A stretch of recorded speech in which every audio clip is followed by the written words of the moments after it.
I've got a small assembly started here. I'm going to go into Logopress tool structure and just add a couple of more small plates to it. We won't bother with the renaming or heat treat or any of that for right now. Here's our mate manager. We'll apply those mates right away. And then we'll resize this block and make it a bit thinner. And add another plate. And that one's going to be there. Again, superimposed here and here. Again, very standard SolidWorks mates. We'll say adapt dimensions to this block, so it'll bring it in and make it the same dimensions as that block. Okay, and now let's put in some standard components using Logopress. We'll start with a socket head cap screw. We automatically determine the length of it. Hit OK. Automatic pattern that. And hit OK and OK.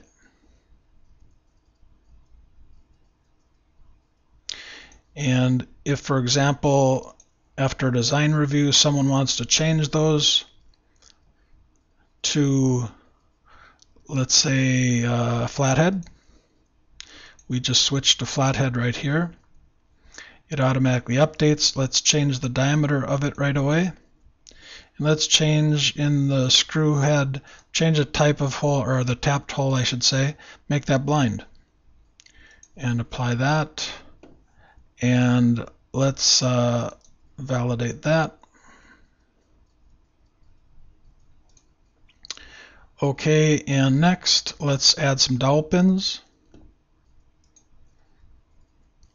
Press fit side, slip fit side. And in the slip fit side, we don't want that type of hole. We want it to be straight through. All of this is very easily adjustable. And okay to that. Automatic pattern, it remembers our last numbers. So we'll switch to only 2 points. And we'll bump this up so we can offset them a bit. And then validate that. And let's offset this one a little bit so we foolproof the assembly. And OK to that. And there are our dowels. And finally, we don't often put in hex head bolts in our industry, but this gives you an idea of the power. Let's put in some 5/16.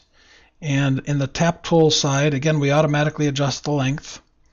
Let's put a lock nut on it and put a washer under there and put a washer under the head as well. And then back to the tap tool, let's change that to be a counter bored hole. Change the depth of it. Again, everything updates. And OK to that. Automatic pattern. And it remembers our last pattern usage. Change that to 4. And OK. And OK.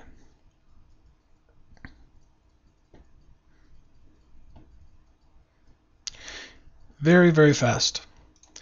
And one of the beautiful parts about it is that what we're putting in here is nothing more than SolidWorks Hole Wizard holes. Very, very SolidWorks compatible. And finally, I like to show if you were going to delete a component like this, how long would that take you in SolidWorks? Click any place on it, hit delete the standard component, and OK, and OK. Extremely fast. So that gives you a quick overview of the very standard SolidWorks technology that's in Logopress 3. Thank you very much.